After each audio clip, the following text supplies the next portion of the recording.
Sometimes our biggest enemy isn't outside of us, it lives inside. A quiet whisper, barely audible, that tells you the moment you open your eyes, stay in bed, don't even try. You're not going to make it anyway. It's not a stranger's voice, it's familiar, intimate, a voice that knows exactly where your scars are and presses on them without mercy. You celebrate a small success, and before the smile even reaches your eyes, the voice cuts in. That didn't count. That wasn't good enough. Anyone could have done that. You say sorry, not because you did something wrong, but simply because you exist. And sometimes you wonder, who is it that's tearing me down like this?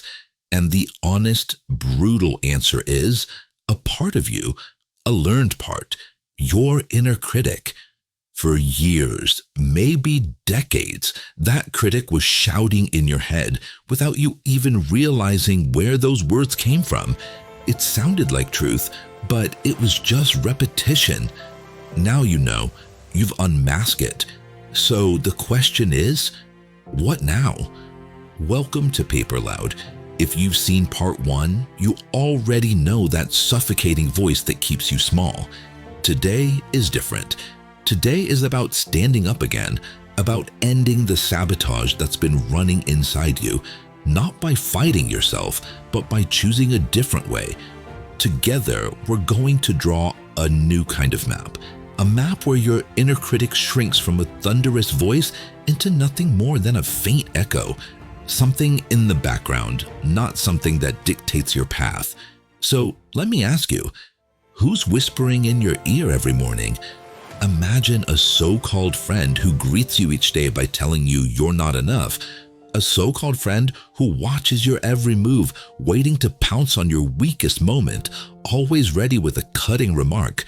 Would you trust them? Would you keep listening? Most of us would say no, and yet many of us do exactly that because that friend has another name, me. Those little barbed comments in our head sound like common sense. Embarrassing. Why did that happen to you? You shouldn't be so dramatic. Pull yourself together. We shrink ourselves before anyone else can. We hide before we've even had the chance to be seen. Psychologists call this a learned survival strategy. Once upon a time, your inner critic really did protect you. It shielded you from pain, helped you avoid rejection, kept you small so you wouldn't be hurt. But what once saved you now sabotages you. That protector turned into a jailer. And the result? You're living with the brakes on.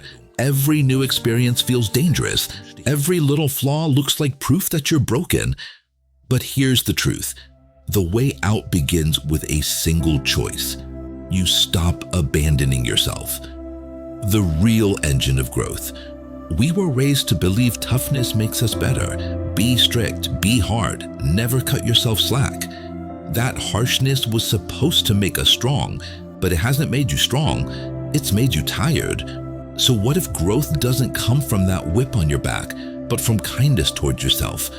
At first, this idea feels foreign, almost wrong, but the reality is you need inner safety if you want to grow. Modern research proves it. Harsh self-criticism lights up the brain's stress circuits. It's as if your body thinks you're being chased. Heart racing, muscles tense, constant threat. Self-compassion, on the other hand, switches on the brain's calming system. It releases oxytocin, the bonding hormone, and tells your nervous system you're safe. When you're safe, you can finally breathe. And when you can breathe, you can finally change. So let's test it right now. Pause. Notice your shoulders. Take one deep breath. How relaxed are you in this moment? The next time that harsh inner voice kicks in, do the same. Stop. Listen. Ask, what's really behind this sharp voice? Often the answer is simple. Fear. Fear of not being lovable. Fear of failing.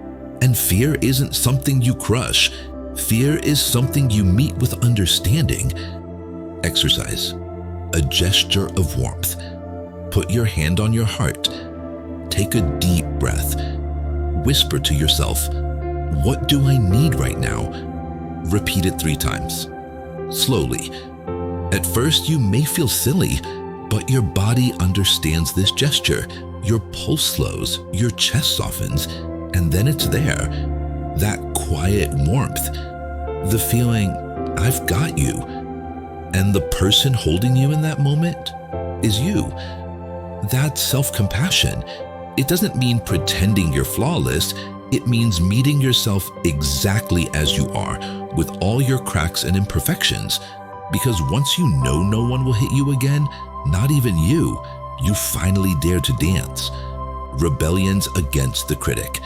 Inner change shows up on the outside.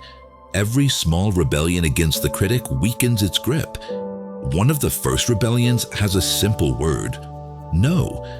No to things that drain you. No to unfair demands. No to the cycle of pleasing everyone else at your own expense.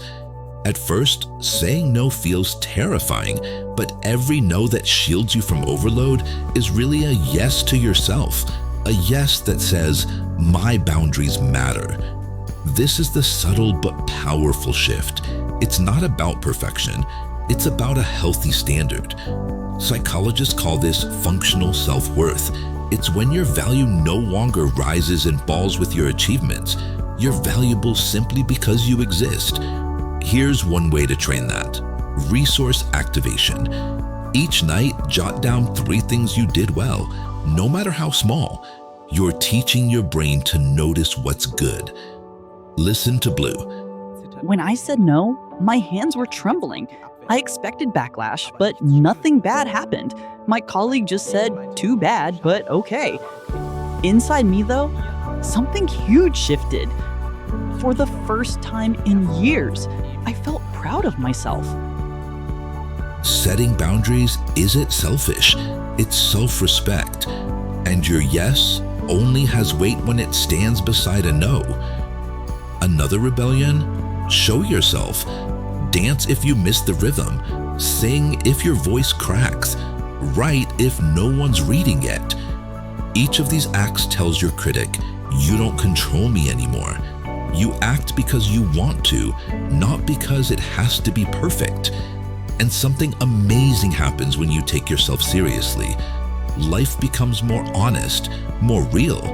You finally meet yourself with respect. From critic to cloud. With each act of self-assertion, a quiet pride begins to grow. The critic won't vanish overnight, but now you know the trick. You recognize it. There's that old doubt again. And you can let it drift by like a dark cloud in the sky, a shadow you no longer mistake for the entire horizon. That's when you begin to draw the first map of your new self. Try this. When the old thought shows up, "I'm a failure," ask, "Is that really true?" Then look for evidence against it in your daily life. Each counterexample proves that belief was never reality. It was just a thought.